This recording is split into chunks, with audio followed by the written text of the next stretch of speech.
Hey everybody, Neal Avron here. I wanted to go over some ways that I was able to use McDSP plugins and how they were able to help me on the new Yellowcard record called Lift a Sail, coming out in October.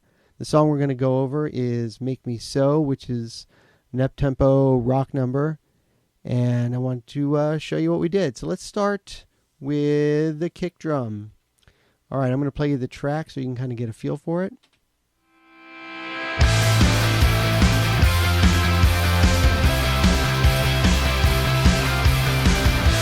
Alright, so you can hear punchy, kind of clear, which is exactly what I was going for. And let's see how we achieve this.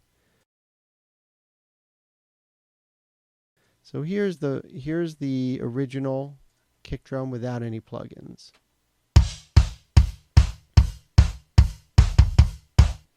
Alright, first thing I used was the G console, which I was trying to kind of simulate the aggressiveness of kind of an SSL type of console. EQ wise, I was adding some low end. Let's go to the EQ here. Here you can switch between the dynamics and EQ sections. It's a very complete and thorough plugin. On the EQ side of things, I had a high pass filter at 43 roughly, and then I was bumping up around 75 to 80. I was sucking out some of the low mids around 303, 845, and you'll notice, you have Q controls, you have frequency, the gain, and you have the ability to put in each band individually, as well as the overall EQ. And notice here the different EQ modes. I was in E mode, which simulates the EQ curves of an SSL E-channel console. Alright, so for the EQ, pretty standard kick drum stuff. And on the dynamics, I was using the channel. Again, trying to simulate that channel strip compressor. I think I actually left the attack and release in the same areas that they were originally. And I had a ratio of 4:1. So let's hear without it.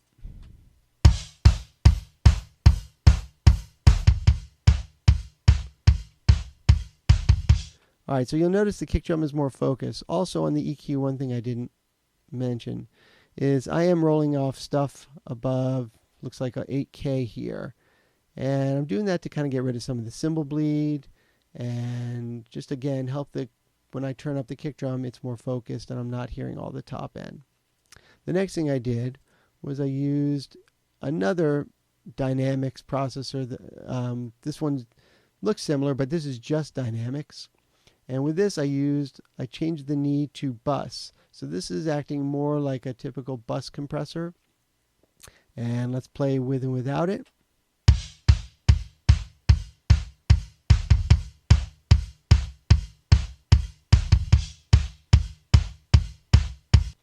Alright, so you'll notice that this is giving us a little more focused sound. You'll also notice that we're losing a tiny bit of low end due to the compression. And so with the last plugin in the chain, the E606, I'm able to get that back. So let's hear with and without it. Here's without.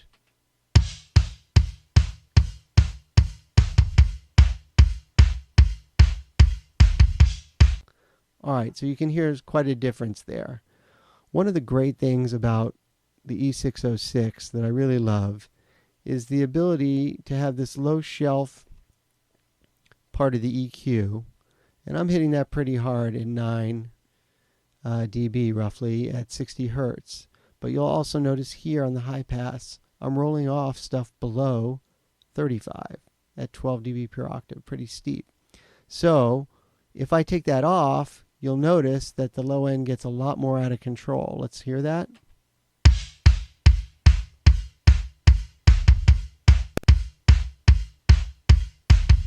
And you'll notice when I put it in, it's much tighter. So I'm still getting the benefit of that added low end punch, but not with the out of controlness that would result in having a low shelf that went all the way down to, let's say, 20 Hertz. The only thing I'm really doing additional is adding a little more of that 2K area for some of the beater sound to cut through the rock guitars.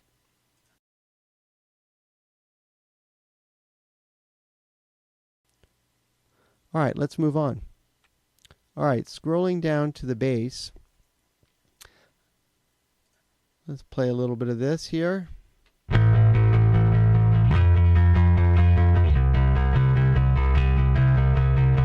All right, what I've done here, I'm using the Retro EQ 4020. And for this, I was just adding a little bit in the mid-range to get some more focus from the bass. As I recall, I think I did this after the mix was kind of put together, and I felt like I just needed a slight bit more clarity out of the bass. And so I was able to put this in to get that. And let's just hear in and out.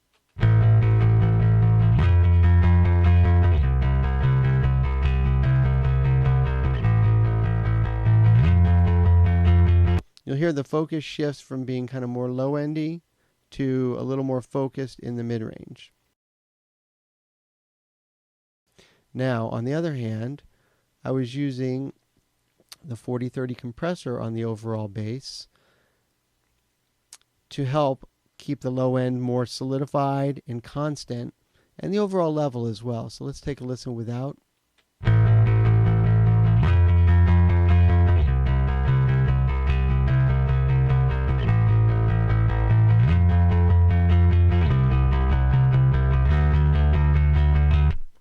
Alright, so you can hear a big difference there. The low end really gets more focused, which is one of the great things about using this compressor on bass.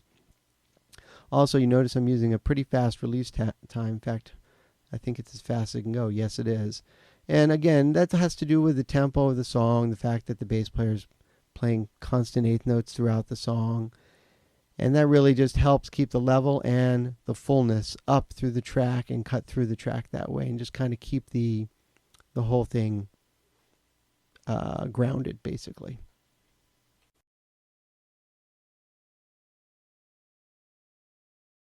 All right, I'm scrolling down to the verse guitars in this song. I love the part, but as we were recording it, we wanted to feel a little more lo-fi and mid-rangey.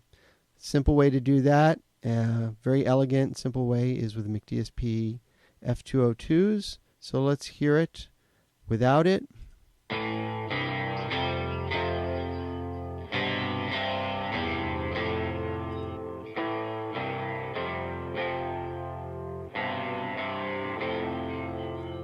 So you can see we're keeping the essential character of the sound, but we're getting rid of all the kind of hi-fi parts of it, the real low end and the upper top. So let's take a look. All right, simply we're cutting down stuff below roughly about 200 at 60 dB per octave, and everything around a little above 3K at 12 dB per octave. And another thing that's great about the McDSP is seeing this graphic representation. Let's hear it in the track. Dreamt of some better place, some better love, or some better name. If I ever escape, I'm gonna love and give it a name. All right, so another thing you can notice is that when the band kicks in, the guitars come back full strength, full hi-fi.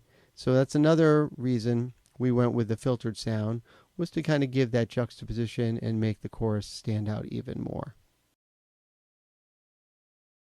All right, and the last thing I wanted to take a look at are a couple other McDSP plugins that we ended up using on this record. On these, what I called crossover vocals, which are, for us, are vocals that are happening at the same time as the main lead vocal, but not a direct harmony, we used a couple plugins. So let's take a listen to it in the track.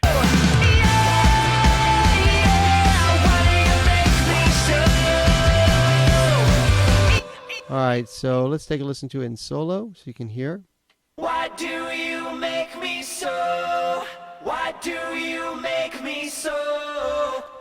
All right, without the plugins, here's what it sounded like. Why do you make me so? Why do you make me so? All right, so what we're doing here, for that kind of distorted and filter thing, we used the FutzBox, a very cool, very powerful sound shaper. First thing we did was we limited stuff with these filters. These are going, and you can see these are kind of in order as they lay out. So you really have 5 different pieces of gear here, as well as these sims that I happen to not be using, and a whole separate lo-fi thing here. So it's very powerful, as well as a mix control. So what we did was we filtered out the low end around 365 and below at 12 dB per octave, and we left the top end pretty open. I think this might even be maximum. No, 20 is maximum. We had it at 18. Then we had the distortion on in hard mode with these amounts and intensities. And the last thing we did was we used this single EQ, and we were boosting a gain of 3.6 at about 3.5 kilohertz with a 75.6 Q. And so what you've got here is... Why do you make me so? Why do you make me so? Why do you let me go? So you can hear they're adding a nice lo-fi character, and what that does, at least in this song, it helped us really separate the lead vocal from these crossover vocals, so they had a different space. And speaking of space, the other plugin I used was Revolver, a nice reverb from McDSP. I had it in ballad plate mode, and I had pulled the RT60 down to just around 2 seconds, and I changed my wet-dry balance to basically what I wanted to hear, and that was it. I actually didn't really get into the many pages that you can get into if you really want to get advanced about your reverb sound. So let's hear without it. Why do you make me so? And with it. Why do you make me so? Why do you make me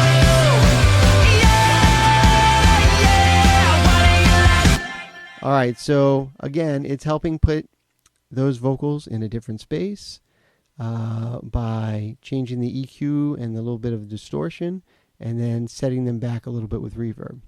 All right, I hope some of this was helpful to you, and it was fun showing you how we use the McDSP plugins on the new Yellowcard record. Thanks for listening.